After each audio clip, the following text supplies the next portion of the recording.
Broadcasting down on the bayou, it's Mark Out Mania, a podcast featuring two average Joe wrestling fans talking about the business they love and so much more. And now, here's Ryan Keith and Patrick Fry. And welcome to episode 2 of Mark Out Mania. How you doing? Ryan Keith, Patrick Fry here with you. How you doing, Patrick? Doing good, man.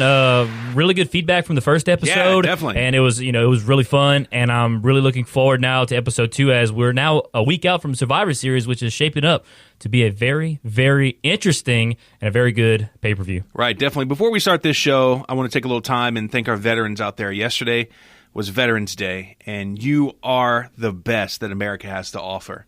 Yeah, absolutely. Can't say enough about what the veterans do for our country, allowing us to do things like this, get behind a microphone, talk about pro wrestling. And I mean, what's more American than pro wrestling, especially back in the day when Hulk Hogan's coming out to I'm a real American and waving the American flag. I mean, it's just, you got to love it. Exactly. And such a great company with WWE and what they do for the soldiers.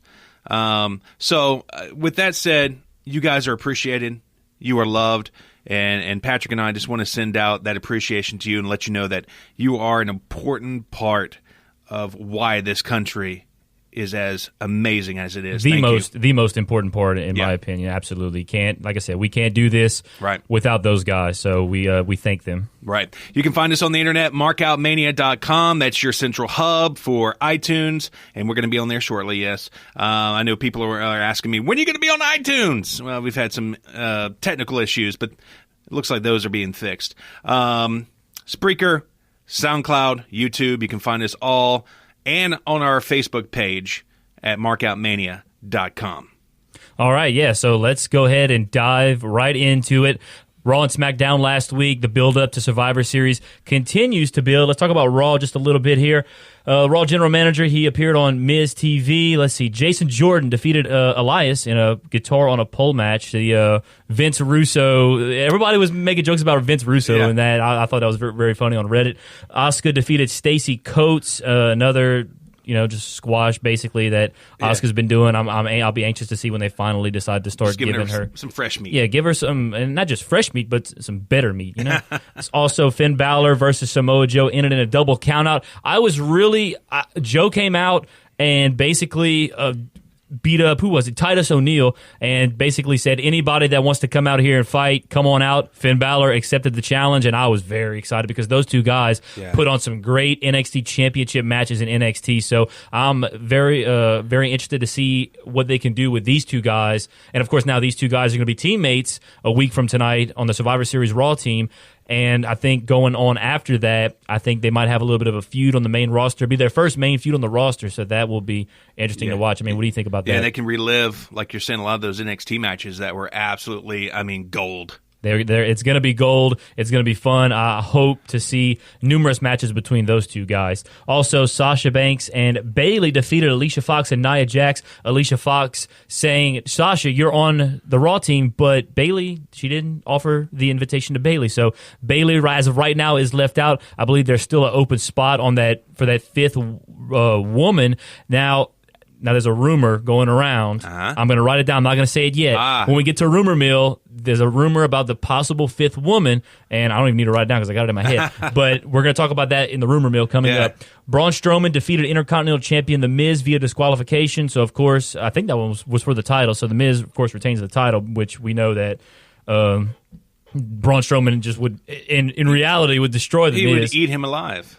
Your guy, the United Kingdom champion, Pete Dunne, made his Raw debut. He defeated Cruiserweight champion Enzo Amore, so I don't know what they're going to go ahead and do with that. That could be a cool thing going forward. The Cruiserweight champion versus the UK champion. That'll be interesting to see how they go forward with that. Cesaro and Sheamus defeated Dean Ambrose and Seth Rollins to become the new Raw Tag Team Champions to end the show, and of course the big story there, The New Day came out. It was Raw Under Siege Part 2. It was only The New Day, though. Only The New Day showed up, and not practically, they did. They cost Rollins and Ambrose the Tag Team Championship. So that right there, another thing we're going to talk about the rumor mill, could that set up a match for Survivor Series? It's, in my opinion, it's all but official, but we'll get into that in the rumor mill. Now, that was Monday Night Raw. SmackDown Live results.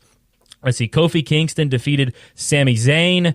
let's see, Shane McMahon and the New Day kicked off SmackDown Live, all that good stuff there, that good opening segments they have. Randy Orton defeated Rusev to deny Rusev a spot on the SmackDown Survivor Series team. Becky Lynch defeated James Ellsworth in a, I tell you what, if there's anybody I'd like to wrestle, it would be, I'm jealous of James Ellsworth. That he was taking some wicked bumps, too. Oh, yeah, absolutely. And James they were giving it to him. Well, when he first came into WWE, I mean, he's taking bumps from Braun Strowman, so I think Becky Lynch was a cakewalk for James Ellsworth. Like I said, if there's anybody I'd like to wrestle, give me Becky Lynch. Shelton Benjamin and Chad Gable defeated the Usos via countout, and that's going to set up, I think, a tag team title match this coming week. It's Shelton Benjamin and Chad Gable. They're going to be trying to, get the tag team championships. If they win, they go on to face The Bar at Survivor Series, and of course, if the Usos win and retain, they'll go on to face Sheamus and Cesaro, which I think, the Usos, I've been very impressed with the Usos over their run as tag team champions. Their feud with the New Day, man, that was, in my opinion, one of the feuds of the year, especially going back to that rap battle they had back during the summer. That was really fun. And then, of course, the big story that happened on SmackDown Live last Thursday night, AJ Styles defeated Jinder Mahal for the WWE Championship, which ended a 170-day reign as WWE champion for the modern-day Maharaja. Oh, I thought you were going to roll that R. I tried to. I messed it up, so I apologize. I messed it up. Maybe next week I'll get it. But yeah, so the big story really out of SmackDown and Raw this week, you had the New Day costing Rollins and Ambrose the tag team championships, and then of course you had AJ Styles defeating Jinder Mahal on SmackDown for the WWE Championship. So that right there, let's see, so that brings us to Survivor Series. Yeah, wait, before we go there, I got some takeaways, because you covered a lot of stuff really quickly. Yeah, go ahead. Let's number see one, most important, when Becky Lynch opens her mouth and talks, that doesn't ruin it for you? No, I mean, she's got a weird voice. Well, I mean, she's Irish, so, she does have that. But it's not just that, though. I think it's kind of sexy, honestly. She's got quite a manly voice. Well, she doesn't have a manly look. So, no, she doesn't. I mean, she's very muscular, don't get me wrong, but she looks very good. I don't, her voice never really turned me off, I guess, except maybe, she's not the best promo cutter in the world, but she's not terrible. There's been much worse than Becky Lynch, but I like her accent. I could about imagine, her dirty talking. That'd be kind of cool, I think. Number two, Triple H. Why did it take you so long to bring the Bruiserweight to the main roster? Pete Dunne is an absolute animal, and he carries himself as a BA, and he's so believable. Oh, yeah. He's going to wreck 205. I can't wait. Absolutely wreck. And then my last one is, how is Alicia Fox still employed by WWE? The thing is, you know what? The thing about Alicia Fox's new gimmick, I'm not saying it's the best gimmick in the world, but I think it fits her. She kind of got that crazy, like, oh my God, and I think it kind of works for her. And, she's not the greatest wrestler, but once again, I've seen much worse than Alicia Fox. And, it really says a lot about Alicia Fox. I think that, because I believe she's the longest reigning active Raw women's superstar. So that really says a lot. Although, for the majority of those years, they never really used her. This is probably the most they have used her in a very, very long time. I mean, she's the captain of the Raw women's team at Survivor Series. So I think, it's good that they're giving her a chance to show what she's got. And hopefully, like I said, she ain't the best wrestler in the world, but she's not bad. And, the women are coming around. About 4 or 5 years ago, as my buddy Jonathan Brinkman, who's going to be writing for us, said, when the Raw women's match would come up, smoke break. So, but nowadays, I really enjoy watching the women, and it's not because they're dressed all sexy and whatnot. It's because they can, their wrestling, their wrestling has improved over the past few years, ever since the start of the women's revolution. So I've been thoroughly enjoying the women's division over the past couple of years. Yeah, to me, Alicia Fox is holding a roster spot that could belong to Gail Kim. That's the way I look at it. And it could, and there's probably others out there that it could belong to, but like I said, Alicia Fox has been there for a while, and now I think they finally kind of have a good idea as far as the gimmick to give her. And like I said, the whole crazy thing, she had the storyline with, Cedric Alexander on 205 Live. She was like with Cedric Alexander, and then she cheated on him. I'm using air quotes here, of course. And she went with Noam Dar, and that gave a little bit of juice to 205 Live, not that much, but I was somewhat entertained by it because, it was, I think, because I went to a Monday Night Raw back in June in Lafayette, and I remember because this was I thought this was hilarious. Noam Dar, Alicia wasn't there, but Noam Dar comes out and he's FaceTiming with Alicia on his phone. The entrance. He even kept her on FaceTime during the match. He sets the phone down in the corner of the ring. She's on FaceTime, and Noam Dar gets squashed in probably less than 60 seconds to Cedric Alexander. And you could kind of hear her just like going crazy on FaceTime, and it was the funniest thing. I thought a lot of people probably didn't think it was too entertaining or funny, but I was there. I thought it was kind of funny. Yeah.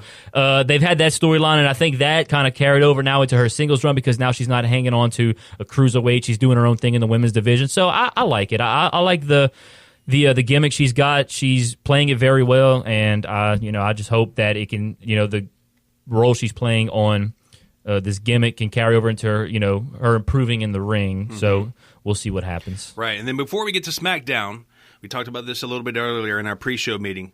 PW Insider's reporting that Raw should be striking back this week on SmackDown Live. The Shield scheduled to appear for sure, and they're saying because of the European tour, it's been difficult for Raw to gain their payback. Yeah, because they've been out there in Europe, obviously, and there's a lot. There's a lot of news out of Europe going on that we'll get into in a Cheap Heat later on in the show. But I think they wrapped up their European tour just maybe yesterday or a couple of days ago, because now I know they're coming back to America this week for Raw and SmackDown, of course, setting up the big Survivor Series show, which will take place in Houston.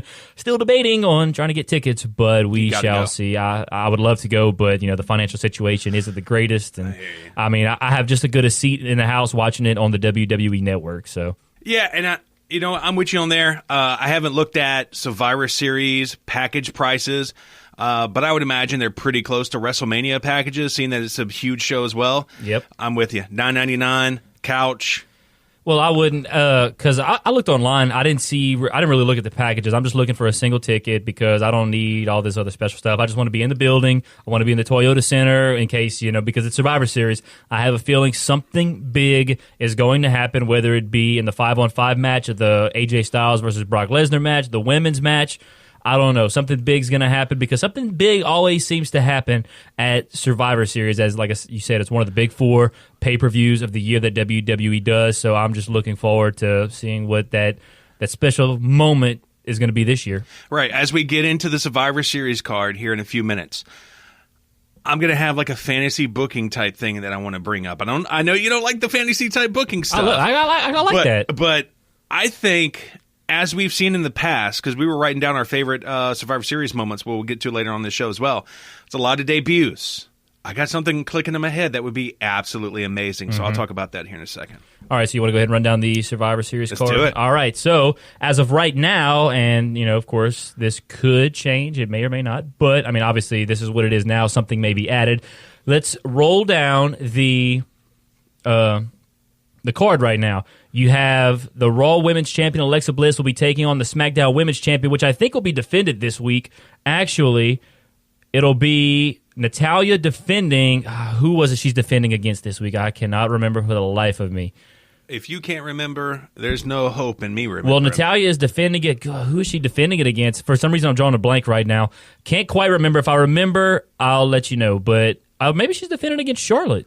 It might be against Charlotte. I'm not sure. I'll look at it throughout the show and we can get back to it. But the Intercontinental Champion, The Miz, he'll be defending he won't be defending. He'll be facing the United States Champion, which will either be Baron Corbin or the guy who he's defending his title against this week, which I cannot remember for the life of me either. But it's got to be Baron. I was looking, yeah, it's going to have to be Baron, especially now that they've built it up with the whole Twitter exchange. Then you have Team Raw, which right now, this match is, all 10 members are set. Kurt Angle, Braun Strowman, Finn Balor, Samoa Joe, Jason Jordan will represent Team Raw. Shane McMahon, Randy Orton, Bobby Roode, Shinsuke Nakamura, and John Cena will be Team SmackDown. Of course, John Cena just added earlier this week. Big news. We were talking earlier this week. We were doing show prep. Yeah. I was like, man, what if Daniel Bryan would be the 5th member? How epic that would be. And then not even an hour after I said that to you, I got the notification that Shane McMahon tweeted out he was announcing John Cena as the 5th member, which, you know what? Hey, I like Cena. Cena